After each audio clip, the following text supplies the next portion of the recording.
दोस्तों, हिस्ट्री में कुछ लोग होते हैं जो दुनिया को बचाते हैं, पेनिसिलिन वाले। कुछ लोग होते हैं जो दुनिया को मारते हैं, एटम बॉम्ब वाले। लेकिन एक आदमी ऐसा था जिसने दुनिया को बचाने की कोशिश की, लेकिन गलती से उसे नरक यानी कि हेल बना दिया। इमेजिन कीजिए 1924 का साल। एक प्रेस कॉन्फ्रेंस चल रही है। एक साइंटिस्ट स्टेज पर खड़ा है। लोग कह रहे हैं कि उसकी फैक्ट्री में लोग पागल हो रहे हैं, मर रहे हैं। वो साइंटिस्ट सबको चुप कराने के लिए एक बॉटल उठाता है। उस बॉटल में एक थिक लिक्विड है। वो उस लिक्विड को अपने हाथ पर डालता है और फिर वो उसे सूंघता है, इनहेल करता है, लंबी सांस लेता है। वो कहता है, देखो ये बिल्कुल सेफ है, मैं इसे रोज सुबह नहाता हूं। वो झूठ बोल रहा था। वो लिक्विड था टेट्रा इथाइल लेड यानी कि TEL, दुनिया का सबसे खतरनाक न्यूरोटॉक्सिन। वो आदमी था थॉमस मिडजली जूनियर। उसने हमें लेडेड पेट्रोल दिया, जिसने हवा में इतना जहर घोल दिया कि आज भी हमारे खून में उसका असर है। उसने हमें CFCs यानी कि फ्रियॉन दिया, जिसने ओजोन लेयर में छेद कर दिया। हिस्टोरियंस कहते हैं he had more impact on the atmosphere than any other single organism in earth's history. आज हम उस जीनियस की कहानी सुनेंगे जिसका दिमाग कंप्यूटर जैसा तेज था, लेकिन जिसकी किस्मत शैतान ने लिखी थी। Let's begin. Chapter 1, the knocking noise, the problem. कहानी शुरू होती है 1916 में। General Motors GM Charles catering के पास एक प्रॉब्लम थी। नई कार्स नए पावरफुल इंजन्स लगा रही थी, लेकिन जब ड्राइवर एक्सेलरेटर दबाता था तो इंजन से एक अजीब आवाज आती थी, खट खट खट खट। इसे कहते थे इंजन नॉक। ये इंजन को तोड़ देता था, फ्यूल वेस्ट करता था। लोगों को लगता था कि कार चढ़ाई नहीं चढ़ पाएगी। कैटरिंग ने अपने बेस्ट इंजीनियर को बुलाया, थॉमस मिजली। मिजली मैकेनिकल इंजीनियर था, उसे केमिस्ट्री नहीं आती थी। कैटरिंग ने कहा, टॉम, मुझे नहीं पता कैसे, पर इस आवाज को बंद करो। मिजली ने एक्सपेरिमेंट्स शुरू किए। उसने सोचा शायद फ्यूल का रंग मैटर करता है।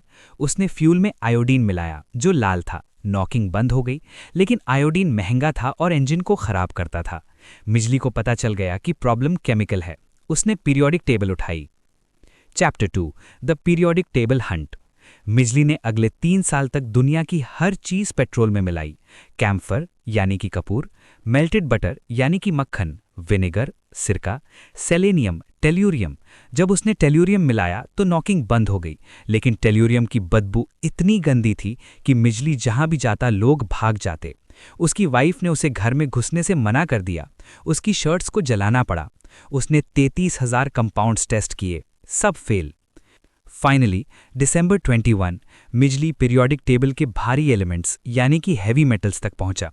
उसने लेड यानी कि सीसा ट्राई किया, स्पेसिफिकली टेट्रा इथाइल लेड यानी कि TEL।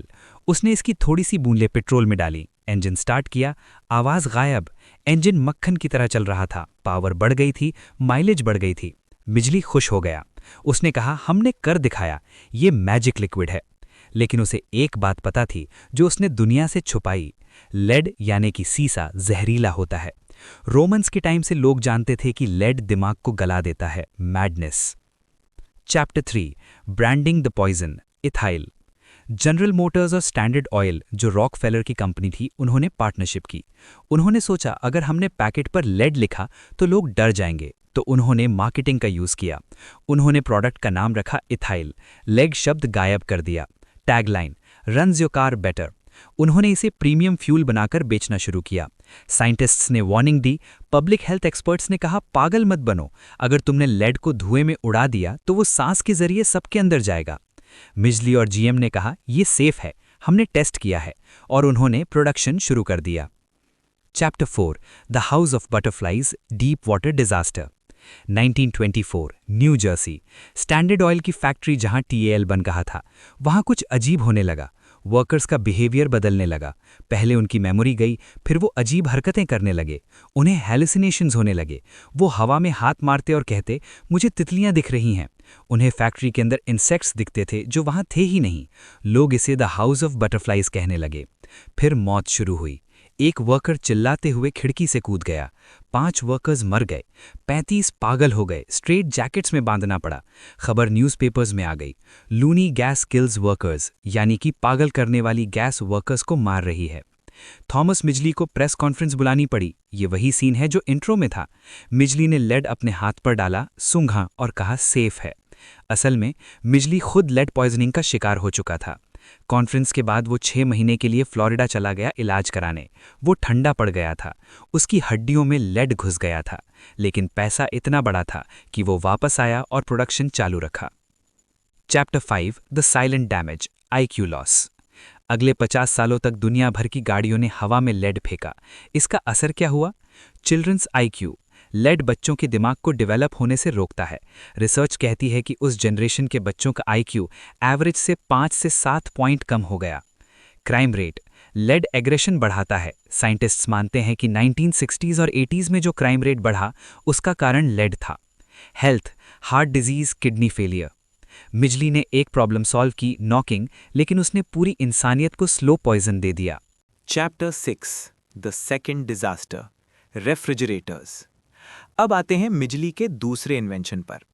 1920s में रेफ्रिजरेटर्स यानी फ्रिज बहुत डेंजरस थे। वो कूलिंग के लिए अमोनिया, सल्फर डाइऑक्साइड या प्रोपेन यूज करते थे। ये गैसेस जहरीली थीं और लीक होने पर बॉम्ब की तरह फट जाती थीं। एक हॉस्पिटल में फ्रिज लीक हुआ और कई लोग मर गए। कैटरिंग जीएम ने फिर से मिजली को बुलाया। टॉम, हमें एक सेफ गैस चाहिए जो ना जले ना जहरीली हो। मिजली ने फिर से पीरियोडिक टेबल उठाई। इस बार उसने फोकस किया फ्लोरीन पर। सिर्फ 3 दिन के अंदर उसने एक नई गैस बनाई, क्लोरोफ्लोरोकार्बन यानी CFC, जिसे हम फ्रियॉन कहते हैं। मिजली ने अमेरिकन केमिकल सोसाइटी की मीटिंग में डेमो दिया। उसने फ्रियॉन गैस का एक बड़ा घूंट भरा और एक मोमबत्ती पर फूंक दिया। मोमबत्ती बुझ गई। उसने प्रूव किया, देखो, ना ये जलती है ना ये मुझे मारती है, ये परफेक्ट है। Chapter 7 the ozone hole. Freon रातों रात हिट हो गया। हर फ्रिज में, हर एसी में, हर स्प्रे कैन यानी डीओ और हेयर स्प्रे में फ्रियॉन यूज होने लगा। मिजली को लगा उसने दुनिया बचा ली। फ्रिज अब सेफ थे, लेकिन मिजली को एक चीज नहीं पता थी। फ्रियॉन जमीन पर स्टेबल था, लेकिन जब ये गैस उड़कर ऊपर स्ट्रेटोस्फीयर में जाती थी तो सूरज की यूवी रेज इससे टकराती थीं। इससे क्लोरीन अलग हो जाता था और ये क्लोरीन ओजोन लेयर को खाता था। एक क्लोरीन का एटम 1 लाख ओजोन मॉलिक्यूल्स को डिस्ट्रॉय कर सकता था। मिजली की मौत के 40 साल बाद पता चला कि अंटार्कटिका के ऊपर एक बड़ा ओजोन होल बन गया है। अगर हम फ्रियॉन बंद नहीं करते तो धरती पर लाइफ खत्म हो जाती, यूवी रेडिएशन से। मिजली ने अनजाने में डूम्सडे मशीन बना दी थी। Chapter 8 the polio curse.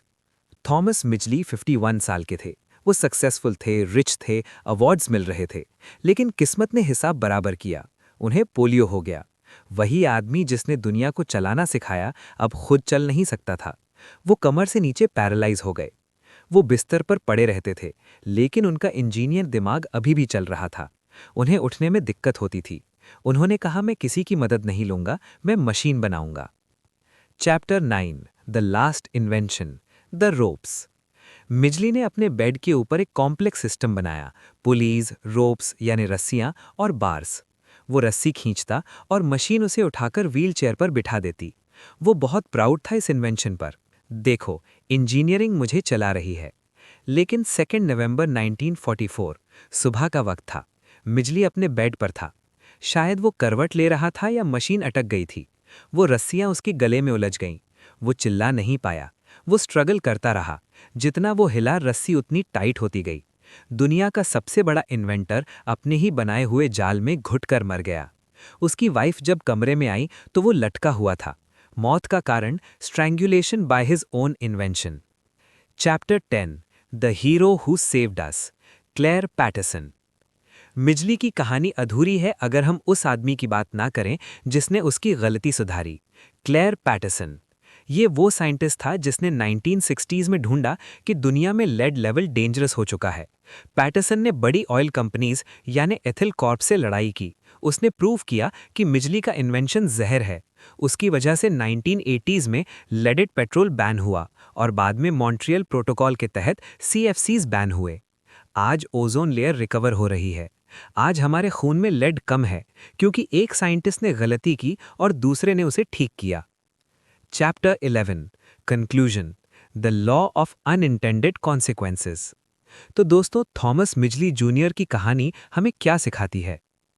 Number 1, one solution can be the problem. Midgley ने नॉकिंग ठीक की लेकिन हवा खराब की, फ्रिज ठीक किया लेकिन ओजोन खराब किया। हमेशा लॉन्ग टर्म इम्पैक्ट सोचो। Number 2, profit blinds ethics. जब वर्कर्स मर रहे थे हाउस ऑफ बटरफ्लाइज में, तब भी प्रोडक्शन नहीं रुका क्योंकि प्रॉफिट बड़ा था। Number 3, intellect versus wisdom. Midgley intelligent था, कैसे बनाए, लेकिन वाइज नहीं था, क्या बनाए। J.R. मैकनील जो हिस्टोरियन थे, उन्होंने कहा था, Midgley had more impact on the atmosphere than any other single organism in earth's history. वो बुरा आदमी नहीं था, वो एक जीनियस था जिसने गलत केमिकल्स चुने। उसकी मौत एक पोएटिक जस्टिस थी। जैसा उसने दुनिया के साथ किया, चोक किया, वैसा ही उसकी मशीन ने उसके साथ किया। दुनिया में इन्वेंशन जरूरी है, लेकिन सावधानी उससे ज्यादा जरूरी है। रुकिए मत, कीप बिल्डिंग रिस्पॉन्सिबली। जय हिंद।